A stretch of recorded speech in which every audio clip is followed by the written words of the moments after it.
வணக்கம். பரபரப்பு மீடியா செய்திகளுக்காக நான் நிரோஷன். அமெரிக்கா மிகப்பெரிய அளவிலான விமான தாக்குதல்களை ஏமனில் உள்ள ஹவுதி இயக்க இலக்குகள் மீது நடத்தியுள்ளது. ஹவுதி இயக்கத்துடன் இணைந்த உள்ளூர் ஊடகங்களின்படி தலைநகர் சானா உட்பட ஏமனில் ஹவுதிகளின் கட்டுப்பாட்டில் உள்ள பகுதிகளில் 40க்கும் மேற்பட்ட இடங்களில் அமெரிக்காவின் விமான தாக்குதல்கள் நடத்தப்பட்டுள்ளன. சடா, மாரிப், அல்ஜாஃப் மற்றும் ஹொடைடா ஆகிய மாகாணங்களில் அதிகாலையில் விடியமும் நடத்தப்பட்ட அமெரிக்க தாக்குதல்களில் பல குடியிருப்பு வீடுகள் மற்றும் கடைகள் சேதமடைந்துள்ளதாக ஹவுதிகளுடன் தொடர்புடைய அல் மசீரா தொலைக்காட்சி நிறுவனம் தெரிவித்துள்ளது. அவற்றில் 14 தாக்குதல் சாடாவில் மட்டுமே இருந்தன என்றும் அல் மசீரா தொலைக்காட்சி நிருபர் கூறினார். மற்ற இலக்குகளில் பொதுமக்கள் மற்றும் இராணுவ போக்குவரத்திற்கு பயன்படுத்தப்படும் சானா சர்வதேச விமான நிலையம் மற்றும் அம்ரானில் உள்ள சானாவுக்கு வடக்கே மலைப்பாங்கான நிலப்பரப்பு ஆகியவை அடங்கும். அங்கு ஈரானிய ஆதரவு ஹவுதி இயக்கத்தின் இராணுவ முகாம்கள் மற்றும் பிற நிறுவல்கள் இருப்பதாக நம்பப்படுகிறது. சிவிலியன் மற்றும் இராணுவ போக்குவரத்திற்கு பயன்படுத்தப்படும் சானா சர்வதேச விமான நிலையத்தை தவிர அந்த தளங்களில் என்ன இலக்கு வைக்கப்பட்டது என்பதை ஹவுதிகள் உடனடியாக ஒப்புக்கொள்ளவில்லை. தலைநகரில் உள்ள சுற்றுப்புறங்களில் ஹவுதிகளின் இராணுவ மற்றும் உளவுத்துறை சேவை தளங்கள் உள்ளன. அத்துடன் அவை பொதுமக்களின் நெரிசல் உள்ள பகுதிகளிலும் உள்ளன.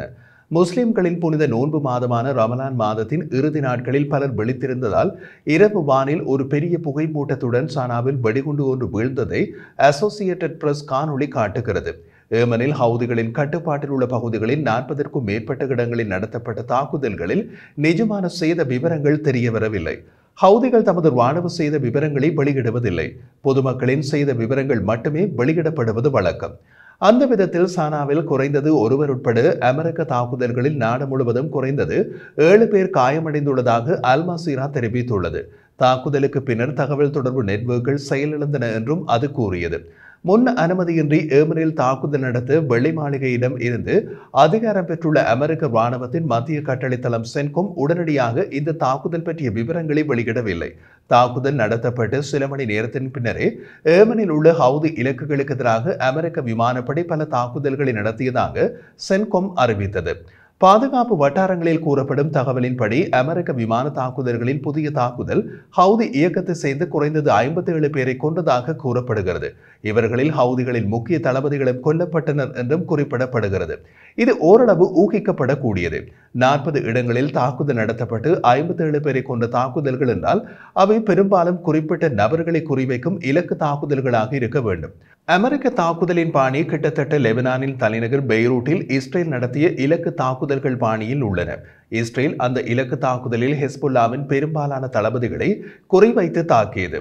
பல ஆண்டுகளில் ஏமனில் நடந்த மிகப்பெரிய தாக்குதல்களில் ஒன்றாக ஆய்வாளர்கள் விவரிப்பதை அமெரிக்கா இம்மாதம் 15ஆம் தேதி தொடங்கியது.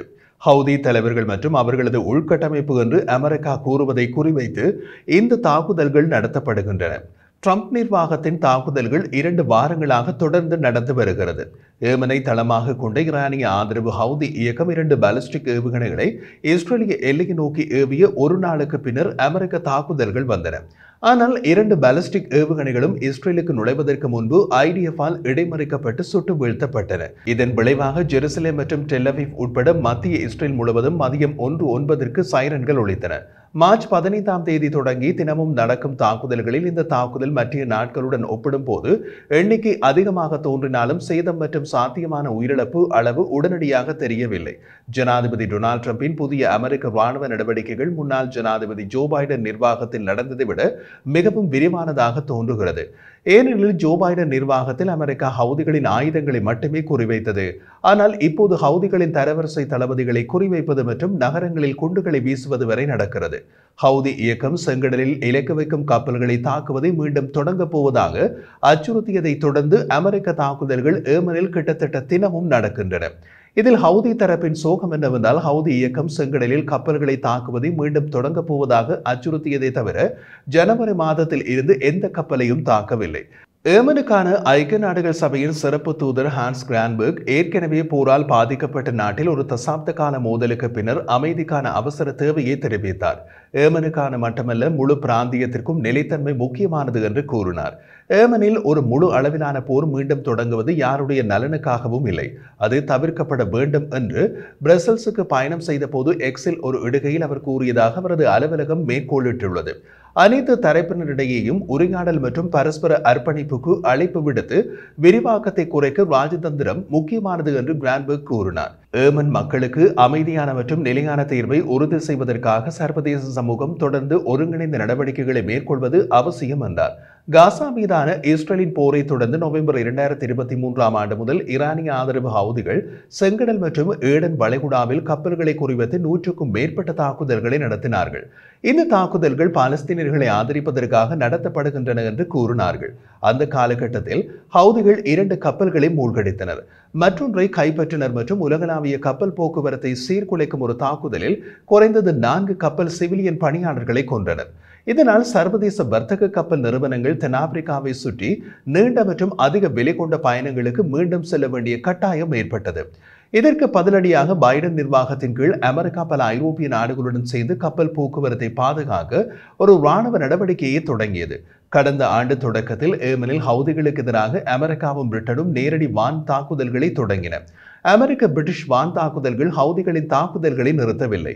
இந்த ஜனவரியில் இஸ்ரேல் ஹமாஸ் போர் நிறுத்தம் அமலுக்கு வந்த பிறகுதான் ஹவுதிகள் வர்த்தக கப்பல் போக்குவரத்து மீதான தங்கள் தாக்குதல்களை நிறுத்திக் கொண்டனர். ஆனால் கப்பல் நிறுவனங்கள் அந்த பாதைக்கு திரும்புவதில் எச்சரிக்கையாக இருந்தன. ஹவுதிகளும் முற்றிலுமாக அமைதியாக இருக்கவில்லை. அவர்கள் செங்கடலில் அமெரிக்க கடற்படை கப்பல்கள் மீது அவ்வப்போது ஏவுகணைகளையும் ஆளற்ற விமானங்களையும் ஏவினார்கள். அவற்றை அமெரிக்க கப்பல்கள் செங்கடலில் சுட்டு வீழ்த்தின. மற்றொரு பக்கத்தில் ஹவுதிகள் இஸ்ரேல் மீது பல ஏவுகணை மற்றும் ஆளற்ற விமான தாக்குதல்களை நடத்தினார்கள். அவற்றில் பெரும்பாலானவை இடைமறிக்கப்பட்டு சுட்டு வீழ்த்தப்பட்டன. ஹவுதிகளால் இஸ்ரேலில் ஏற்படுத்தப்பட்ட சேதம் என்று பார்த்தால் இதுவரை இஸ்ரேலில் குறைந்தது ஒருவரை கொன்றனர் மற்றும் டெல் அவீவில் உள்ள ஒரு பள்ளி உட்பட கட்டடங்களுக்கு சேதம் விளைவித்தனர். அரபு உலகின் ஏழ்மையான தேசமான ஏமனை துண்டாடிய ஹவுதிகளின் தசாப்த கால முட்டுக்கட்டை போருக்கு மத்தியில் ஏமன் மக்கள் பொருளாதார பிரச்சனைகளை எதிர்கொண்டு பெரும்பாலும் மனிதாபிமான உதவிகளிலேயே வாழ்கின்றனர்.